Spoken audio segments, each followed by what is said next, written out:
चलिए स्टूडेंट्स, हम लोग शुरू करते हैं अपनी आज की क्लास को। और जैसा कि आप जानते हैं कि अभी हमारा प्रियम्बल का चैप्टर, प्रस्तावना का चैप्टर चल रहा है। ऑलमोस्ट काफ़ी चीज़ों को हम कवर कर चुके हैं और मोस्ट प्रॉब्ली आज हमारा प्रियम्बल का जो चैप्टर है वो कंप्लीट हो जाएगा। ठीक है। कल की अपनी क्लास में हमने कुछ बेसिक कैरेक्टरिस्टिक्स जैसे सॉवरेनिटी क्या होती है, सेकुलरिज्म क्या होता है, और उसके अलावा हमने सोशलिस्ट क्या होता है ये समझा था और बहुत ही डिटेल में किया था। और एक एक चीज़ को हमने बहुत ही अच्छे से कॉन्सेप्चुअल वे में उसको समझा था। आज हम उसी को और आगे बढ़ाते हैं और आज हम जो फोकस करने जा रहे हैं वो हमारा सबसे पहले डेमोक्रेसी होगा, लोकतंत्र। भारत एक लोकतांत्रिक देश है, डेमोक्रेसी है यहाँ पर, ये आप अच्छी तरीके से जानते ही हैं और समझते ही हैं। तो उसी चीज़ को आज हम समझेंगे और जानेंगे कि किस तरीके से क्या इसके बेसिक फीचर्स होते हैं, उसी को हम करते हैं। तो एक बेसिक जैसे अगर आपको समझना हो तो आप इसको इस वे में कह सकते हैं कि जितने भी मेन कॉन्सेप्ट आप समझ सकते हैं, जो भी आपने अच्छी बातें सुनी होंगी, ठीक है, किसी भी कंट्री में, जैसे जुडिशियल जुडिशरी जो है वो एकदम से इंडिपेंडेंट हो, ठीक है, वो एकदम से स्वतंत्र हो, न्यायपालिका पूरी तरीके से स्वतंत्र हो, जो सिटीजन्स हो, देश के नागरिक हो, उनको अपनी बात कहने का पूरा अधिकार हो, फ्रीडम हो, उनको लिबर्टी हो, उनको अपने पसंद की गवर्नमेंट चुनने का किसी भी स्तर पर, चाहे सेंटर, चाहे स्टेट, चाहे लोकल बॉडीज, पंचायती राज के जो चुनाव होते हैं वहां पर उनको अपने रिप्रेजेंटेटिव्स चुनने का पूरा अधिकार है, उनको वोट देने का अधिकार है। एडल्ट फ्रेंचाइजी के तहत उनको जितने जो भी 18 वर्ष से अधिक हो जाते हैं या फिर लोकल बॉडीज के जो भी रूल्स वगैरह हैं उसके अकॉर्डिंग उनको वोट देने का अधिकार है, ठीक है, उनको अपनी सरकार चुनने का, अपने प्रतिनिधि चुनने का पूरा अधिकार है। जो रिसोर्सेज है वहां तक पहुंच का अधिकार है, उनको अपनी पसंद की चीजें करने का अधिकार यहाँ पर आपने देख ही लिया। उसके अलावा अगर मान लीजिए कोई सोसाइटी बनाना चाहता है, कोई पॉलिटिकल पार्टी बनाना चाहता है, उसमें शामिल होना चाहता है, कोई खुद इलेक्शन लड़ना चाहता है, तो ये सारे अधिकार भी उनको मिले हुए हैं। तो डेमोक्रेसी क्या है? डेमोक्रेसी यही एक है। डेमोक्रेसी हमारे नागरिकों को, सिटीजन्स को राइट्स देता है। और हमारे कॉन्स्टिट्यूशन का जो फर्स्ट लाइन है, प्रियम्बल का जो फर्स्ट लाइन है, we the people of India, we the people of India, जो यही बताता है कि भारतीय संविधान का जो स्रोत है वो कहां पर है? भारत के लोगों में। मतलब भारत के लोगों ने खुद अपने संविधान को बनाया है, भारत के लोगों ने खुद अपने संविधान को दिया है। जितनी भी कॉन्स्टिट्यूशन की पावर है भारत के लोगों के में ही निवास करती है, वहां पर ही लाई करती है, ठीक है। तो ये जो फीचर है, यही फीचर क्या होता है जो सिटीजन्स को, सबसे, भारत के नागरिकों को सबसे ऊपर रखता है, इसी को कहते हैं डेमोक्रेसी। और इस डेमोक्रेसी में हर किसी को अपनी बात को कहने का अधिकार है, अपनी बात को रखने का अधिकार है, अपनी पसंद की सरकार चुनने का अधिकार है। अगर वो खुद किसी जगह पे आना चाहते हैं, किसी भाग में हिस्सा लेना चाहते हैं, किसी इवेंट में हिस्सा लेना चाहते हैं, कुछ इंडस्ट्री लगाना चाहते हैं, तो उसका भी उनको अधिकार है। किसी भी तरीके का उनके ऊपर, चाहे कास्ट रिलेटेड हो, चाहे रेस रिलेटेड हो, चाहे सेक्स रिलेटेड हो, चाहे उनके निवास स्थान से संबंधित हो, कोई भी उनमें डिस्क्रिमिनेशन नहीं किया जाएगा, कोई भी उनमें डिस्क्रिमिनेशन नहीं किया जाएगा। The first part of the preamble, we the people of India, and its last part, give to ourselves this constitution clearly indicate that the democratic spirit involved even the in the constitution. The people of India elect their government at all levels, union, state and local, by a system of universal adult suffrage या franchise जो भी कह लीजिए, popularly known as one man one vote. Every citizen of India who is 18 years of age and above and not otherwise the जो भी मतलब avoid नहीं कर रहा हो लॉ को, जो भी लॉज बनाए गए हैं, is entitled to vote. Every citizen enjoys the right without any discrimination on the basis of caste, creed, color, sex, religion and language। किसी भी आधार पर उनसे कोई भेदभाव नहीं किया जाएगा।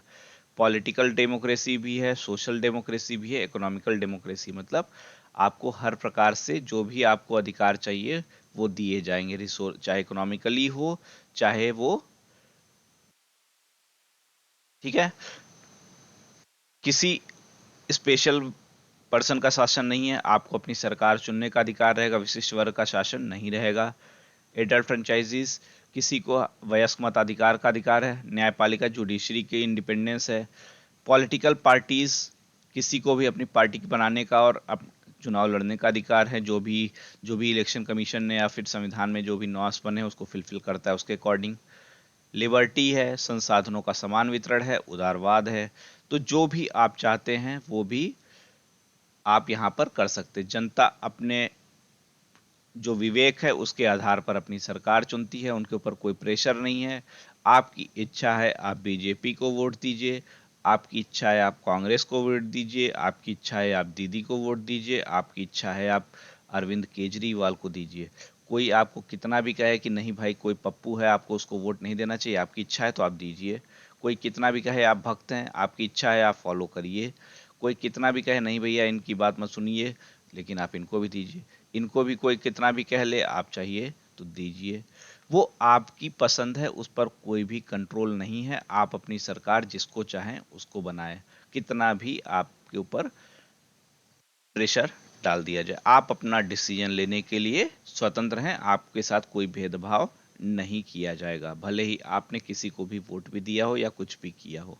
ठीक है, तो यही है हमारी क्या, डेमोक्रेसी। भारत की डेमोक्रेसी यही है। और भारत की डेमोक्रेसी एक बहुत ही अव्वल दर्जे की डेमोक्रेसी मानी जाती है, जहां पर पिछले 70-75 सालों में इतनी बार सरकारें बदली हैं लेकिन कभी भी इस तरीके का विवाद डिस्प्यूट नहीं हुआ है। भले ही लोग कह देते हैं कि हाँ आजकल पॉलिटिकल पार्टीज को होने लगा है ऐसा कि कहने लगे कि भैया उसमें वोटिंग मशीन में छेड़छाड़ की गई, ये सब की गई, लेकिन रियलिटी यही है कि जब भी सत्ता परिवर्तन भी हुआ है भारत में बहुत ही आसानी से हो गया है।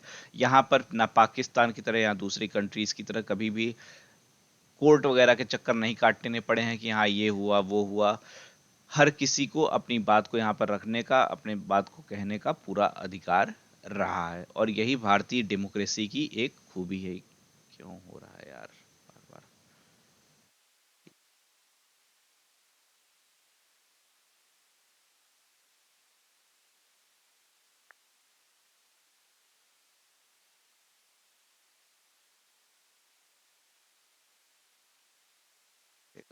बार बार हटाना पड़ रहा है। चलिए ठीक है, अब हम बात करते हैं रिपब्लिक की। गणतंत्र क्या होता है, गणतंत्र क्या होता है, रिपब्लिक क्या होता है। तो रिपब्लिक का एक सीधा सा मतलब है कि जो भी आपका राष्ट्राध्यक्ष है, ठीक है, जो अभी आपका प्रेसिडेंट है आपके नेशन का, वो पब्लिक के द्वारा चुना जाएगा।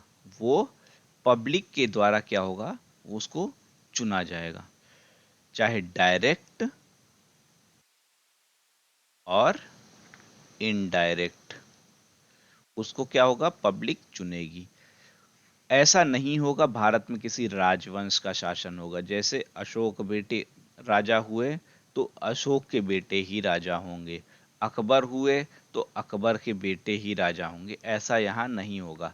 अगर राजेंद्र प्रसाद पहले हमारे राष्ट्रपति बने थे तो राजेंद्र प्रसाद के खानदान के लोग ही प्रधानमंत्री या राष्ट्रपति नहीं बनते रहेंगे। उसके बाद दोबारा राष्ट्रपति चुनने के लिए पूरा इलेक्शन का प्रोसेस होगा और डायरेक्ट और इनडायरेक्ट वहाँ की पब्लिक उनको चुनेगी, जो भी नए राष्ट्रपति बनेंगे। आज रामनाथ कोविंद जी अगर राष्ट्रपति हैं तो कल वो नहीं रहेंगे, अगर वो रहेंगे भी तो उनको दोबारा इलेक्ट किया जाएगा तो रहेंगे।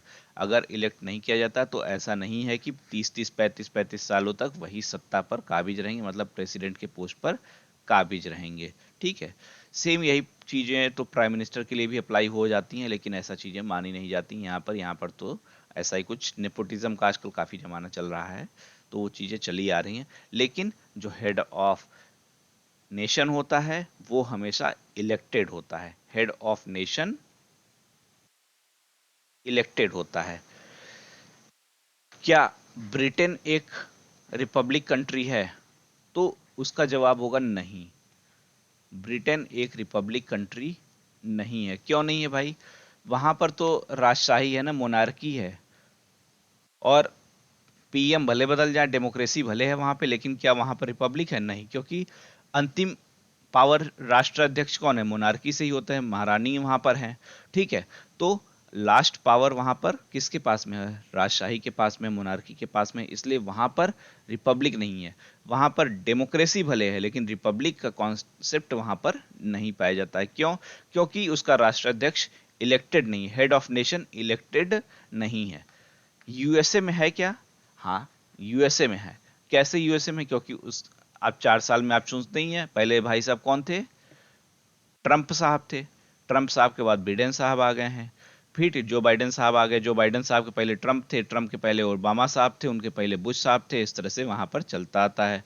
वहां पर हेड ऑफ नेशन जो होता है वो इलेक्ट किया जाता है।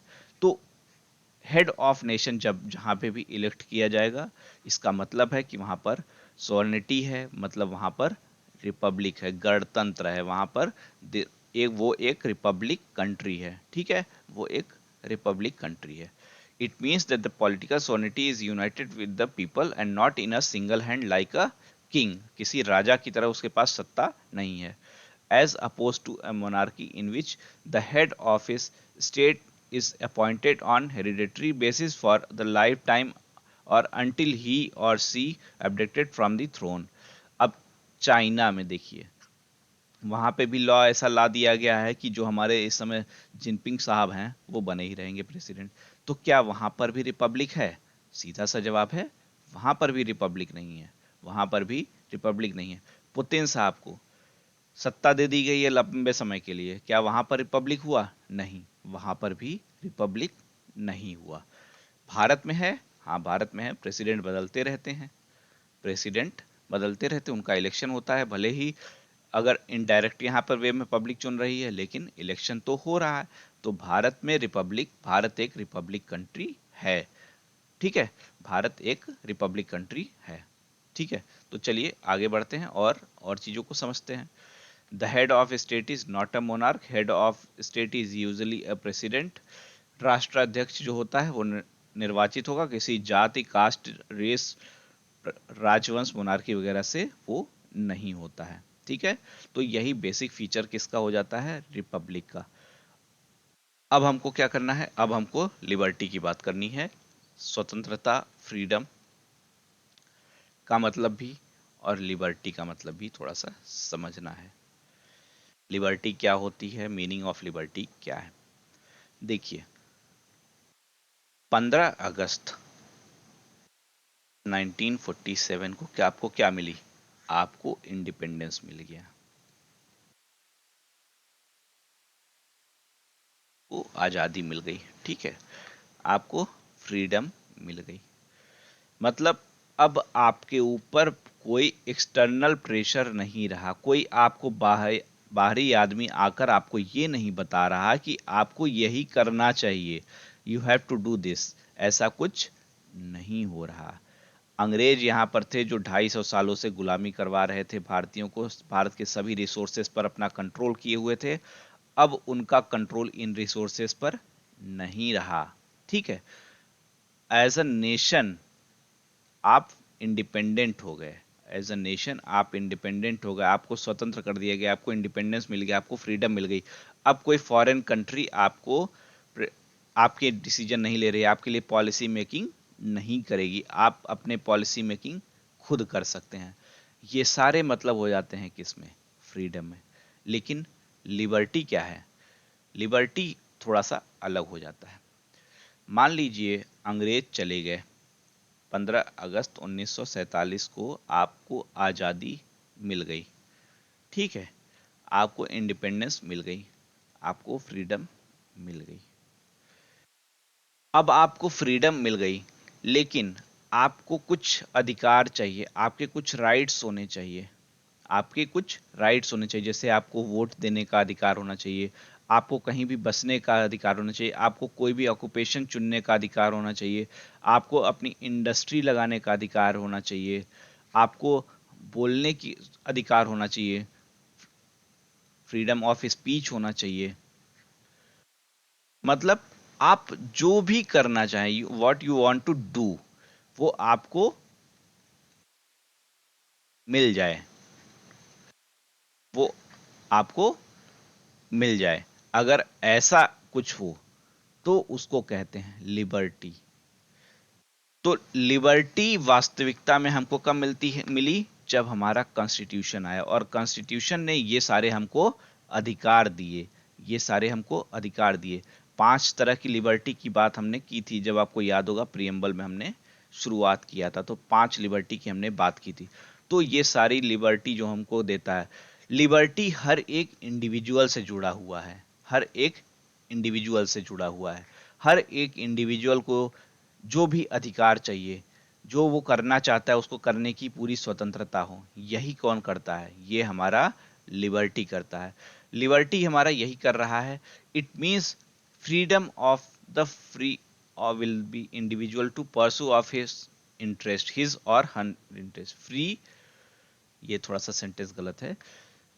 हर एक इंडिविजुअल अपने इंटरेस्ट का कार्य करने के लिए स्वतंत्र है। जो भी वो करना चाहे, जो भी अपने लाइफ में आगे बढ़ना चाहे, किसी भी फील्ड में अपना करियर बनाना चाहे, अगर वो डॉक्टर बनना चाहता है तो वो डॉक्टर बने, वो इंजीनियर बनना चाहता है वो इंजीनियर बने, वो आर्मी में जाना चाहता है वो आर्मी में जाए, वो आईएएस बनना चाहता है वो आईपीएस बनना चाहता है, वो पीसीएस बनना चाहता है, गवर्नमेंट ऑफिसर बनना चाहता है।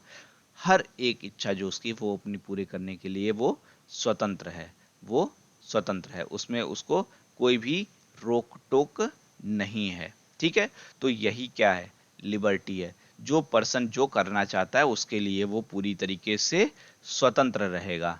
ठीक है, उसके ऊपर कोई भी कंट्रोल नहीं रहेगा। गवर्नमेंट उसको ये नहीं कहेगी भाई आप ये नहीं कह सकते। आपके पिताजी माताजी ये कह सकते हैं भैया डॉक्टर क्यों बन रहे हो, आप बन जाओ इंजीनियर, वो भैया अलग चीज है। लेकिन सरकार आपके ऊपर कोई कंट्रोल नहीं करेगी। सरकार आपसे ये नहीं कहेगी भाई डॉक्टर क्यों बन रहे हो, इंजीनियर बन जाओ, इंजीनियर की जरूरत ज्यादा है, वो सब सरकार नहीं करेगी। स्टेट ये सब में इन्वॉल्व नहीं रहेगी, आप अपने पसंद के काम कर सकते हैं। Liberty means the power of doing what we ought to do. It means freedom from arbitrary और डिस्पोटिक गवर्नमेंट और कंट्रोल इंटरफेरेंस रिस्ट्रिक्शन। मतलब सरकार आपके ऊपर रिस्ट्रिक्शन नहीं लगाएगी। आप चाह रहे हो कि मैं एक इंडस्ट्री लगा लूं, अब इंडस्ट्री भाई ऐसी ना हो कि भाई जो कि बाय लॉ इलीगल हो। अगर वो लीगल इंडस्ट्री है और आप उसको लगा रहे हैं तो सरकार उस पर कंट्रोल नहीं करेगी। सरकार आपको ये नहीं कहेगी भाई नहीं आप ये इंडस्ट्री नहीं लगा सकते हैं, सरकार ऐसा कुछ नहीं करेगी। आप 12th में बायो नहीं पढ़ना चाहते, मैथ पढ़ना चाहते हैं, सरकार नहीं कहेगी नहीं भैया तुमको मैथ पढ़ना पड़ेगा, बायो पढ़ना पड़ेगा, ऐसा सरकार नहीं कहे। आप बायो पढ़ना चाहते हैं बायो पढ़िए, मैथ पढ़ना चाहते हैं मैथ पढ़िए, दोनों पढ़ना चाहते हैं दोनों पढ़िए, आपकी अपनी इच्छा है। आप मंदिर में जाना चाहते हैं, मंदिर में जाना चाहते हैं दर्शन करने, आप जाइए, सरकार नहीं कहेगी नहीं मंदिर आप नहीं जाते हैं। हालांकि लॉ एंड ऑर्डर और हेल्थ पर रोक लगाई जा सकती है। जैसे जब कोविड आया तो मंदिरों पर भी प्रतिबंध लगा दिए गए, क्यों, क्योंकि हेल्थ का इशू इंपॉर्टेंट था। तो ये सारे राइट्स भी एब्सोल्यूट नहीं है, मतलब एब्सोल्यूट नहीं है, सरकार इस पर रिस्ट्रिक्शन लगा सकती है, लेकिन लॉ एंड ऑर्डर के आधार पर, हेल्थ के आधार पर। तो अगर आप कोर्ट में चले जाते हैं कि भैया हमको ऐसा करना था, मंदिर बंद कर दिया, तो सरकार को इस पे बाध्य नहीं कर सकती है सुप्रीम कोर्ट। ठीक है, गवर्नमेंट आपको पूरी तरीके से कंट्रोल नहीं कर सकती है, आपके किसी डिसीजन में इंटरफेयर नहीं करेगी, आपके ऊपर कोई रिस्ट्रिक्शन नहीं लगाएगी। यही है liberty. Liberty of thought, liberty of belief, liberty of expression, liberty of faith. यही सारी चीजें क्या होती हैं, हमारी स्वतंत्रता होती है। वास्तविक स्वतंत्रता हमको इन्हीं से प्राप्त होती है। जो हमको फ्रीडम मिला, इंडिपेंडेंस मिला, वहां पर तो हमको फॉरेन जो टूल्स थे, फॉरेन एलिमेंट्स थे, उनसे हम, वो हमारी जो पॉलिसी मेकिंग वगैरह कर रहे थे उनसे हम आज़ाद हो गए। लेकिन यहाँ पर हमको वास्तविक आज़ादी मिल जाती है। ठीक है, इसका जैसे एक एग्जाम्पल भी हम लेते हैं। पहले क्या हुआ करता था, जब डार्कनेस का एज हुआ करता था, उस समय जब चर्च वगैरह होते थे, पूरा एकदम से निरंकुश शाही होता था, आपके पास, सिटीजन्स के पास किसी भी प्रकार के अधिकार नहीं होते थे। फिर मोनार्की आई, मोनार्की में थोड़े से अधिकार लोगों को दिए गए, लेकिन बहुत अधिकार नहीं दिए गए। फिर आता है हमारा उसके बाद रिपब्लिक, जहां पर एक तरीके से प्रकाश में होता है। और रिपब्लिक के लिए, अगर रिपब्लिक किसी देश को होना बनना है, ठीक है, किसी देश को रिपब्लिक अगर बनना है, तो रिपब्लिक होने के लिए क्या होना चाहिए? Head of nation. Head of nation जो होता है वो क्या होना चाहिए? वो इलेक्टेड होना चाहिए। हेड ऑफ नेशन इलेक्टेड होना चाहिए। और इलेक्शन कौन करेगा? पब्लिक या वहां की जो सिटीजन्स होंगे वो करेगी। और सिटीजन उनका इलेक्शन कब करेगी? जब उनको अपने अधिकारों के लिए लिबर्टी रहेगी, उनको अपनी पसंद के लोग चुनने का अधिकार होंगे। तो किसी भी देश में रिपब्लिक नेशन के लिए, रिपब्लिक नेशन को बनाए रखने के लिए, किसी भी देश के रिपब्लिक होने की सबसे पहली आवश्यक शर्त है कि वो वहां के नागरिकों के पास लिबर्टी होनी चाहिए, स्वतंत्रता होनी चाहिए, जिससे वो अपनी पसंद के लोगों को चुन सकें। अगर वो अपने पसंद के लोगों को चुन ही नहीं सकते हैं तो फिर किस तरह की रिपब्लिक? वो किसी प्रकार का गणराज्य नहीं रह सकता है। तो भारत एक गणराज्य है। क्यों? क्योंकि भारत के लोगों के पास पूरी तरीके से लिबर्टी है, उनको अपने पसंद के कार्य करने की स्वतंत्रता है। यही बेसिक कॉन्सेप्ट है किसका? लिबर्टी का। ठीक है, चलिए आगे बढ़ते हैं और दूसरी चीजों को समझते हैं।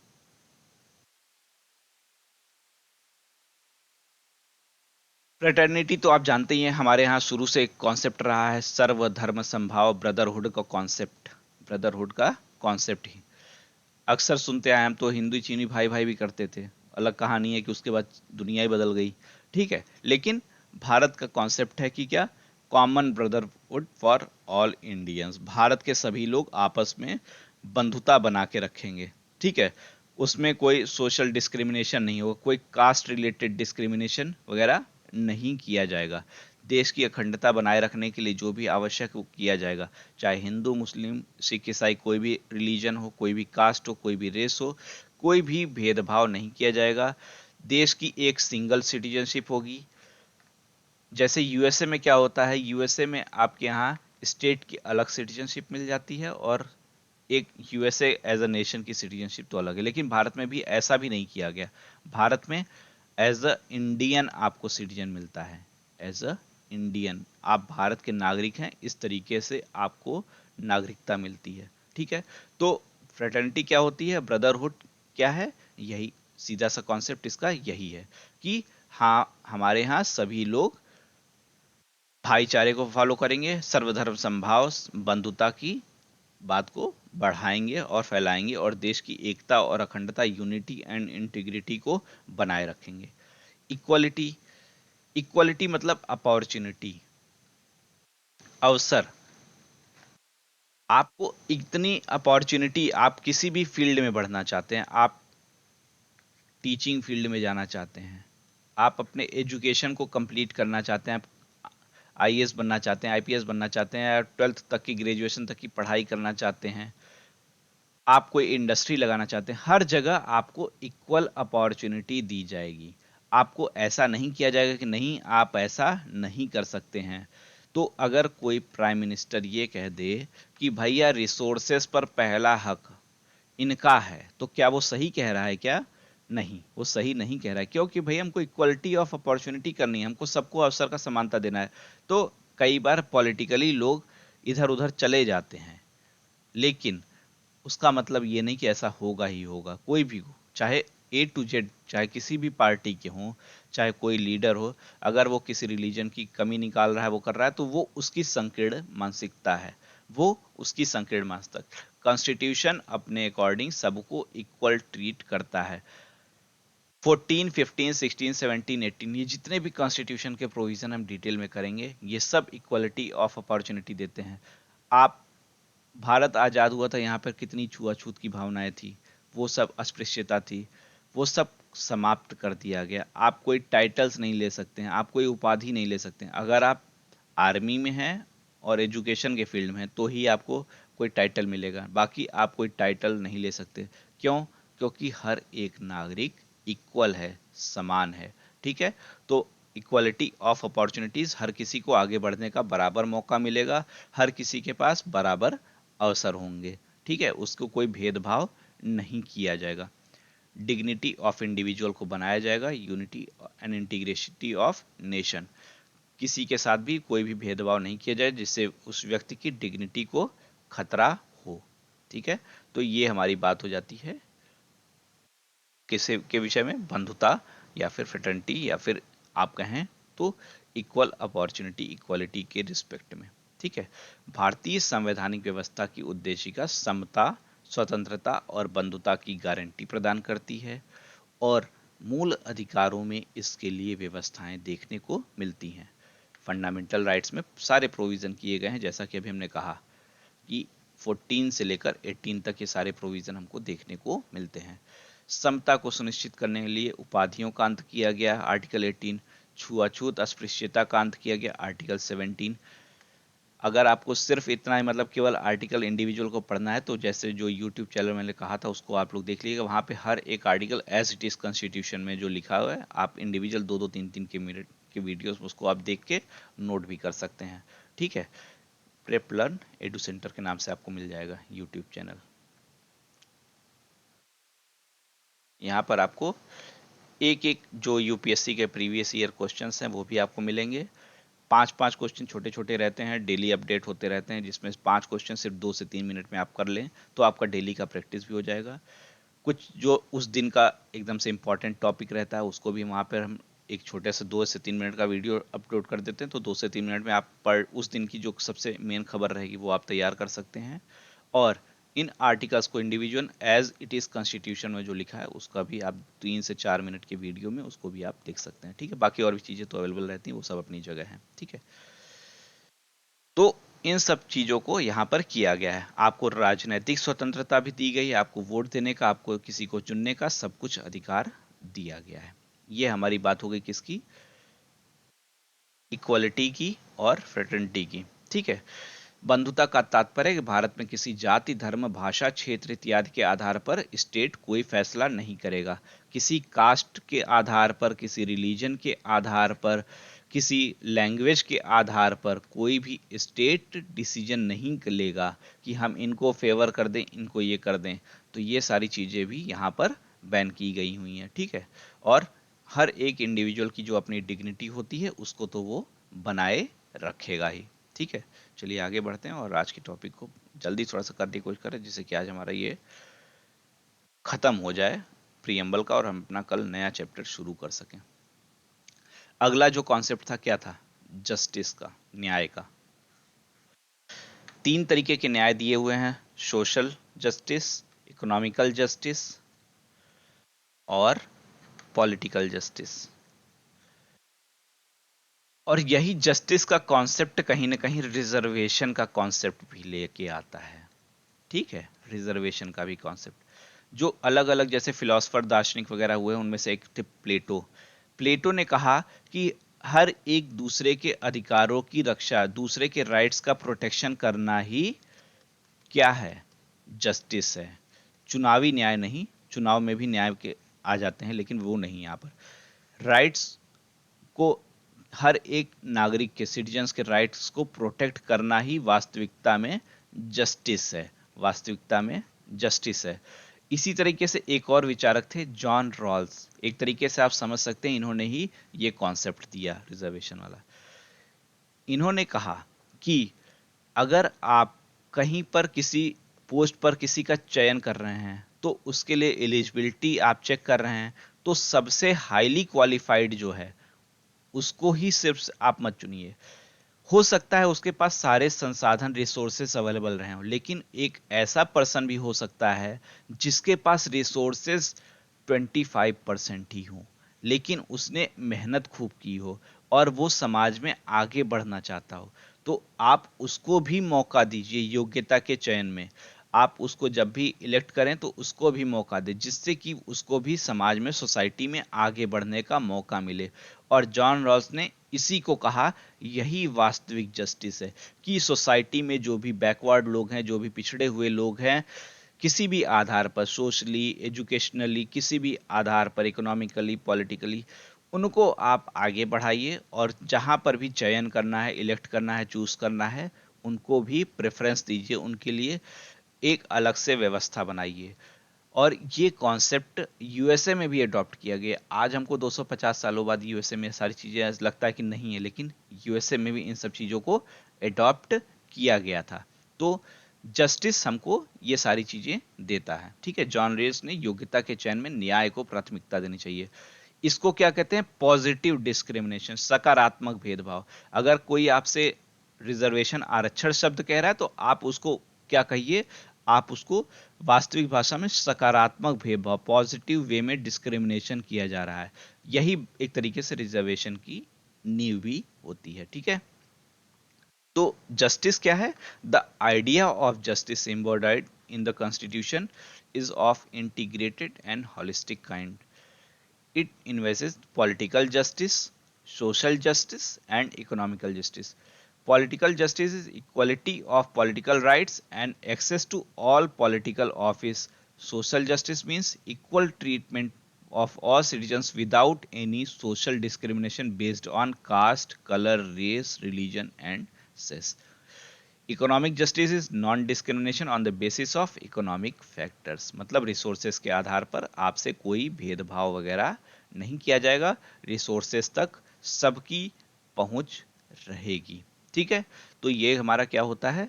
जस्टिस का कॉन्सेप्ट हमारा यही रहता है।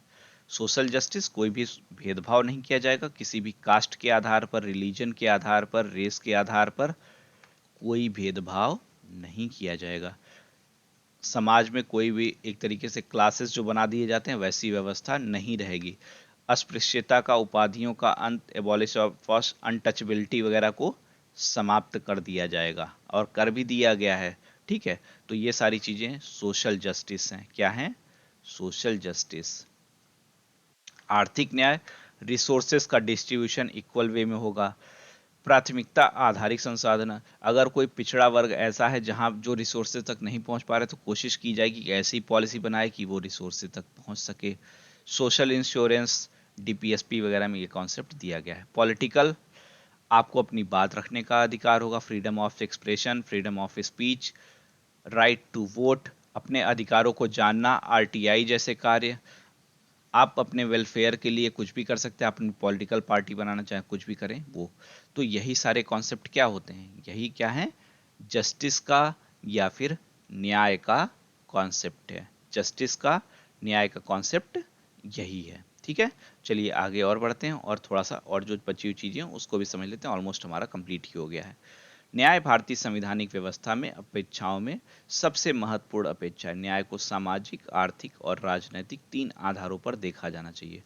सामाजिक न्याय का तात्पर्य किसी जाति, प्रजाति, वंश के आधार पर भेदभाव, छुआछूत इत्यादि का न होना है। आर्थिक न्याय से तात्पर्य मुख्य धारा से अलग कमजोर वर्ग, वीकर सेक्शंस जो हमारे यहाँ हैं, उन तक संसाधनों की पहुंच लाकर उनको मेन स्ट्रीम में लाने का प्रयास करना है। उनको मेन स्ट्रीम में लाने का प्रयास करना है।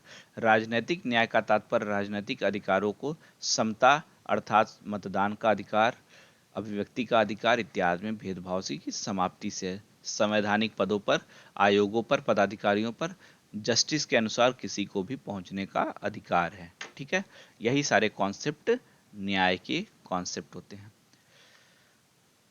जितने मेन कॉन्सेप्ट थे वो हमने कर लिए।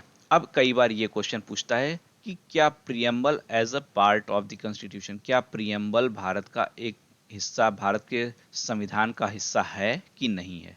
तो सुप्रीम कोर्ट ने एक बेरूबारी का केस आया था, कब आया था? 1960 में। और उन्होंने इसमें कहा था कि preamble of Indian constitution can not be treated as the part of the constitution. मतलब बेरूबारी केस में संविधान, सुप्रीम कोर्ट ने यह कहा कि प्रियम्बल जो है कॉन्स्टिट्यूशन का अभिन्न हिस्सा नहीं है, ये अलग से, अगर ये कॉन्स्टिट्यूशन तो ये अलग से है। ठीक है, ये इसके बाहर में नहीं है। लेकिन 1973 में अब तक के सबसे प्रसिद्ध केस, केशवानंद भारती केस, केशवानंद भारती वाले केस में, केशवानंद भारती के केस में सुप्रीम कोर्ट ने इस चीज को, अपने इस ओपिनियन को, अपने इस विचार को रिवर्ट कर दिया, बदल दिया। और इसमें उन्होंने कहा कि preamble is a part of the constitution and the values in rest must be there fundamental guiding principal for governance. और जब भी सरकार कोई पॉलिसी बनाए, कुछ भी करती है, गवर्नेंस करती है, अभिशासन करती है, तो इसको वो इसके मूलभूत ढांचे में रखेगी। ये बेसिक स्ट्रक्चर के कॉन्सेप्ट यही है। तो केशवानंद में जो ये निर्णय दिया गया, केशवानंद मामले में, तब से यही माना जाता है कि प्रियम्बल कॉन्स्टिट्यूशन का एक पार्ट है। प्रियम्बल कॉन्स्टिट्यूशन का एक पार्ट है। तो अगर आज से आपसे कोई क्वेश्चन पूछे कि क्या प्रियम्बल आपका कॉन्स्टिट्यूशन का पार्ट है, तो आपका जवाब होगा हाँ है। और इसके रिस्पेक्ट में अगर आपसे कोई क्वेश्चन कैसे है, तो आप सुप्रीम कोर्ट के इस केशवानंद के वर्डिक्ट को बताएंगे कि सुप्रीम कोर्ट के केशवानंद वर्डिक्ट में सुप्रीम कोर्ट ने ऐसा कहा है। ठीक है। और हाल ही में केशवानंद की 6 सितंबर 2020 को 79 ईयर्स की एज में डेथ भी हो गई। एलआईसी के एक केस में, एलआईसी ऑफ इंडिया के केस में 1995 में भी प्रियम्बल को integral part of the constitution supreme court ने माना है। ठीक है। तो आप इस केस को भी बता सकते हैं। जब भी आप पॉलिटी में कोई बात को रखेंगे, तो आप अपनी बात को खाली नहीं रखेंगे। वहां पर कहा जाएगा अपने विचार बताइए, तो आप अपने विचार बताएंगे तो उसको, उसके ऊपर कुछ वेट भी रखेंगे, उस पर कुछ वजन रखेंगे। और वजन क्या होगा? वजन कॉन्स्टिट्यूशन की बातें होंगी, कॉन्स्टिट्यूशन में क्या लिखा है। वजन होगा सुप्रीम कोर्ट ने अपनी वर्डिक्ट्स में क्या कहा है। तो आप इन दोनों चीजों का हमेशा रेफरेंस देते हुए ही पॉलिटी के अपने आंसर को लिखेंगे। जब भी आपको आंसर राइटिंग करना है पॉलिटी में, तो इन दोनों चीजों, कॉन्स्टिट्यूशन में क्या प्रोविजंस हैं, सुप्रीम कोर्ट ने उस पर क्या कह रखा है, उस बात को आप बताते हुए। अदरवाइज ए टू जेड भले ही कह दिया जाए कि आपके थॉट्स क्या हैं, पूछा जाए, लेकिन आपके थॉट्स की उतनी वैल्यू नहीं है। उस पर वजन जब पड़ेगा भाई, कोई रेफरेंस आएगा, तभी उसकी बात की वैल्यू आती है। ठीक है। तो ये चीज हुई। दूसरा क्या है कि क्या कॉन्स्टिट्यूशन के प्रियम्बल में परिवर्तन किया जा सकता है, इसमें अमेंडमेंट किया जा सकता है? तो सीधा सा जवाब है अमेंडमेंट तो किया जा सकता है, लेकिन पॉजिटिव वे में किया सकता है। आपने 42nd अमेंडमेंट में देखा कि यहां पर इंटीग्रिटी वर्ड जोड़ा गया, यहां पर सोशलिस्ट वर्ड जोड़ा गया, यहां पर और सेकुलरिज्म वर्ड जोड़ा गया। तो ये तीन अगर अमेंडमेंट के द्वारा आए हैं, तो इसका मतलब क्या हुआ? इसका मतलब हुआ कॉन्स्टिट्यूशन के प्रियम्बल में अमेंडमेंट किया जा सकता है। अभी लास्ट ईयर ऐसे ही कुछ उड़ीसा के बीजू जनता दल के पार्टी के कुछ लोगों ने कॉन्स्टिट्यूशन के प्रियम्बल में अहिंसा वर्ड को जोड़ने के लिए कहा था। तो हालांकि वो जोड़ना न जोड़ना अलग चीज, तो लेकिन कांग्रेस ने अपोज करते हुए कहा कि नहीं भाई, प्रियम्बल में चेंजेस नहीं किए जा सकते हैं। तो भाई प्रियम्बल में चेंजेस नहीं किए जा सकते, तो ये तीन वर्ड कैसे जोड़े गए हैं? ये तीन जोड़े गए, इसका मतलब है कि प्रियम्बल में अमेंडमेंट किए सकते हैं, लेकिन वो पॉजिटिव वे में हो। ठीक है। तो पहुंच जाते हैं लोग पार्लियामेंट, लेकिन उनको सारी चीजें उनको भी नहीं पता होती हैं। ठीक है। तो यहां पर अब हमारा प्रियम्बल का चैप्टर कंप्लीट होता है। नेक्स्ट हम अपनी क्लास में यूनियन एंड टेरिटरीज का अपना चैप्टर शुरू करेंगे। और कोई भी क्वेश्चन आप लोग के हो रहे हैं तो उसको आप अपना पूछ सकते हैं। ठीक है।